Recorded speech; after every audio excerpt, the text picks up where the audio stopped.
For lunch on Sunday, I was able to convince Melissa to go back to BNE2 so I could get the lawsuit, my favorite non-Taco Bell crunch wrap.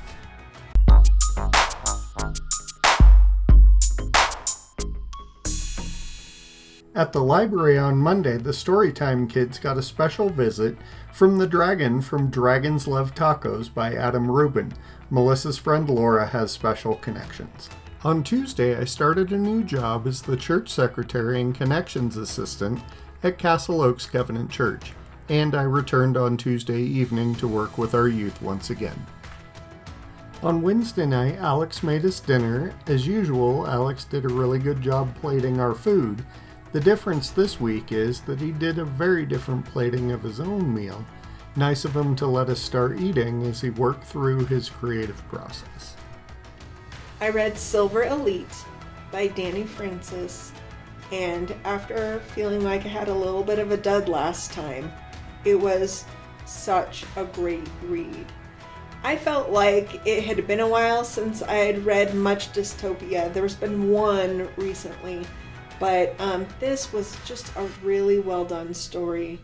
I enjoyed it a ton. It is adult fiction. And there were some spicy scenes, so take that into account. But it was well plotted. The story is one about a young woman who has this power of telepathy and has a few other things that she can do. And that's kept secret. She's hidden away.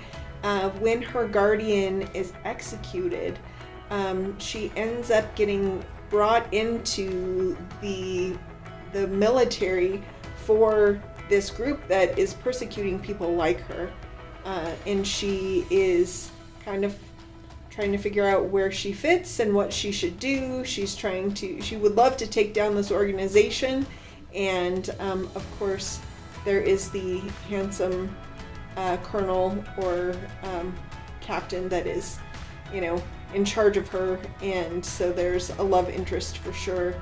It was a fast read. It was fun. I enjoyed it a ton. If you're looking for a dystopia or you're into romantasy, this would still, I think, fit under that, and I would recommend it for sure. A quick behind-the-scenes moment. I've been in the process of losing weight for health benefits mostly, but I have lost 25 pounds since March. I just got back from watching Tron Ares at the movie theater. I went to IMAX, I went to 3D.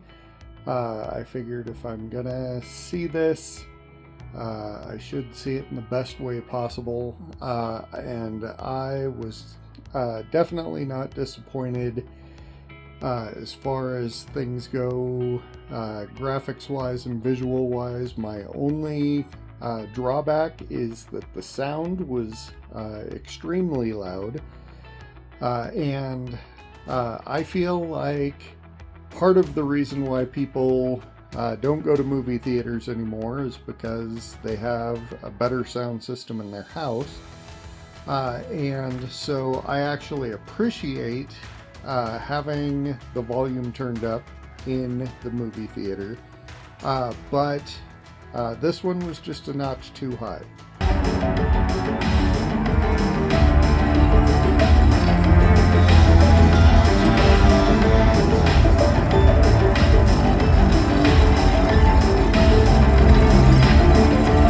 It was like uncomfortably loud. When I walked out of the auditorium, when you're at a rock concert and you can't hear anything, that's what I was experiencing coming out of the theater, and it was really weird because there wasn't even any lobby music, and so it was really quiet, and it was eerily quiet.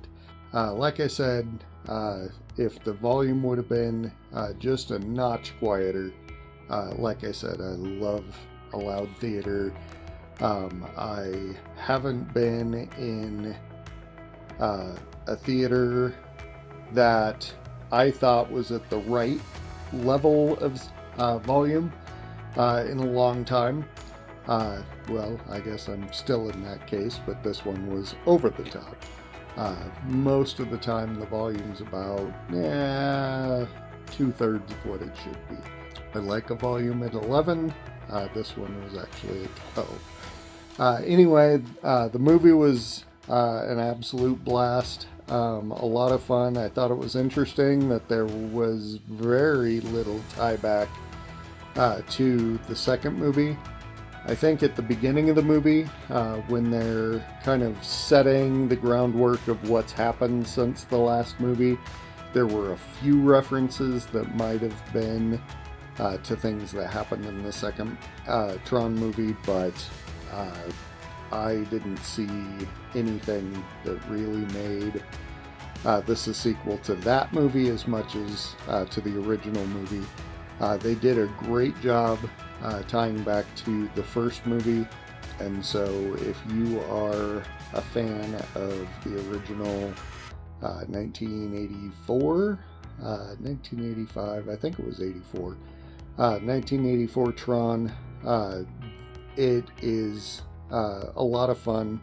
There are, like I said, just a ton of little tiebacks that really made it worth it. Plot-wise, I thought it was kind of interesting. There's kind of this trend that I've seen lately of enemies to savior that I'm kind of uncomfortable with. Enemies to lovers, enemies to friends, I'm a lot more okay with, but when the bad guy throughout the movie turns into the one that turns around and saves you, I'm kind of concerned with that messaging, and I've seen it a few times in the last couple months. But other than that, a really fun movie, a really fun ride. The 3D elements, not necessarily anything that I would say you have to see it in 3D. There are a few scenes that are really cool. They're swinging around these things that leave light cycle trails, and when those light cycle trails are in 3D, the ribbons, they're pretty slick. But other than those few scenes, I really don't recall anything that I just absolutely loved in 3D. Second movie, when he gets sucked into the computer world, everything in the outside world is in 2D and everything on the inside world is in 3D, and I thought that was a really cool designation. But this one, because the real world and the computer world have a lot more overlap, the 3D isn't as important, I would say, in seeing. So if it's still available, I'm sure it'll be on a streaming service soon, but the way movies are falling out of the movie theater within a month, another kind of disturbing trend lately, but I would probably think by the time I get this posted, the movie will be out of theaters, but it is a fun one, so if you find it on a streaming service, and like I said, if you're a fan of the original, it is a fun ride.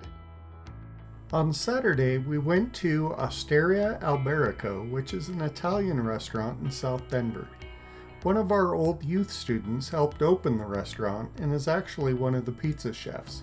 It was a really nice environment, the staff was great, and the food was better than anticipated, and we had a pretty high expectation. Then we actually had our eye on a couple of the desserts, and they sent one to us that wasn't one of the two, so we ended up trying all three. Overall, it was a really great night. Well, one of the gals at work gave me a book called Meant to Be by Katie Cicatelli-Kuc, and it is a sweet little YA romance that felt like a Hallmark movie.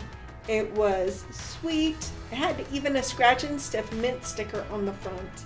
and it was about two best friends, and the one friend moves to New York to go to a private school, and when she comes back with her boyfriend to show him around, she has to come back and see this old friend that she was so close to and who she left without saying goodbye to. It was sweet. It was not especially deep, kind of like a Hallmark movie, but if you're looking for something on the holiday side with YA romance and no spice, I would say check it out.